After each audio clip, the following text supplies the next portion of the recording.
ada ayat dan hadisnya.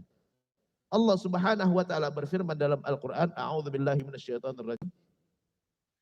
Ya ayyuhalladzina amanu atiiullaha wa atiiur rasul wa ulil amri minkum. Fa in tanaza'tum fi syai'in farudduhu ilallahi wa ilar rasul. Wahai orang-orang yang beriman, taatlah kepada Allah, taatlah kepada Rasul dan pemimpin kalian. Kalau kalian berselisih tentang satu perkara, kembalikan kepada Allah dan Rasulnya. Bagaimana mengembalikan kepada Allah dan Rasulnya? Carikan samanya hukum dengan Al-Quran yang ada dalam Quran dan hadis. Carikan samanya, yang mana, ini mirip yang mana nih ya. Carikan yang samanya dengan yang ada dalam Al-Quran dan hadis untuk kita bisa mendapatkan hukumnya. Jadi Allah Subhanahu wa taala menyuruh kita untuk mengembalikan. Kalau kalian berselisih, kenapa berselisih? Karena nggak ada dalilnya. Nggak ada teks Al-Qur'annya, nggak ada teks hadisnya. Karena nggak ada teksnya, maka farudduhu, kembalikan kepada Allah dan Rasulnya. Bagaimana mengembalikan kepada Allah dan Rasulnya? Cari hukum yang sama dengan yang ada dalam Al-Quran dan hadis. Kalau ada samanya, samakan saja hukumnya. Samakan saja hukumnya. Nabi kita Muhammad sallallahu alaihi wasallam di saat mengutus Mu'adz bin Jabal, seorang sahabat untuk berdakwah ke Yaman. Ya, ditanya, dites oleh Rasulullah, "Ya Mu'adz, bima tahkum?" Ente mengambil hukum dari mana? Qala min kitabillah, dari Al-Qur'an, dari kitab Allah Al-Qur'an. Fa illam tajid, kalau ente enggak temukan di dalam Al-Qur'an, fa bi sunnati Rasulillah, dengan sunnah Rasulullah sallallahu alaihi wasallam. Fa illam tajid, kalau ente enggak temukan, ajtahidu ra'yi wala alu. Saya akan menggunakan logikaku. Ya, saya akan menggunakan logikaku. Nabi langsung menepuk dada Mu'adz.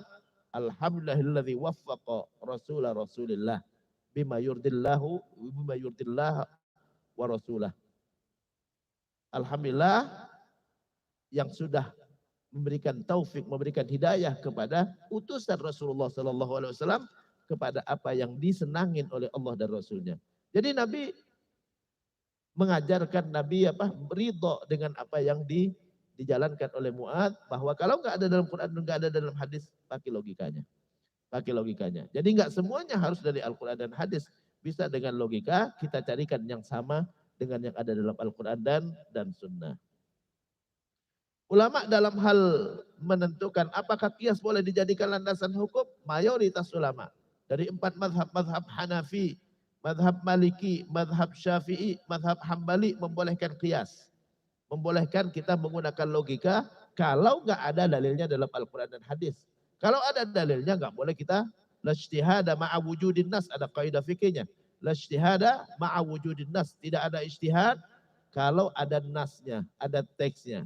Kalau nggak ada teksnya, kita carikan yang samanya, maka kita kiaskan, kita samakan saja hukumnya.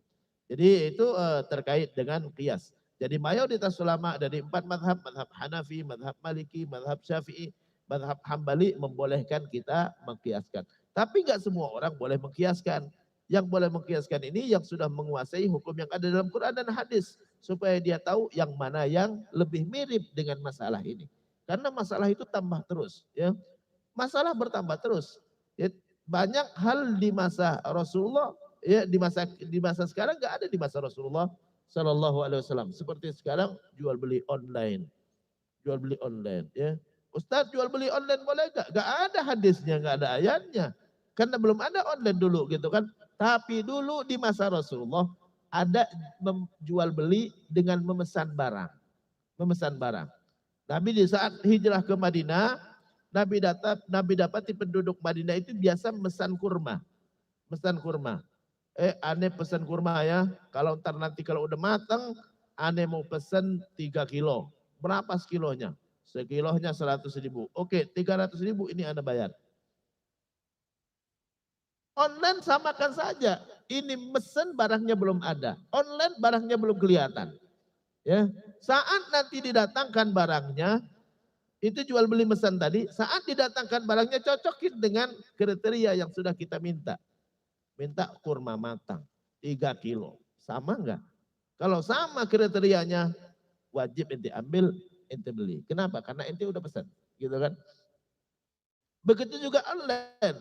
Online kita kan lihat gambarnya, lihat spesifikasinya. Saat barangnya datang, samakan. Sesuai nggak kriteria dengan yang sudah dia tawarkan atau yang sudah kita minta?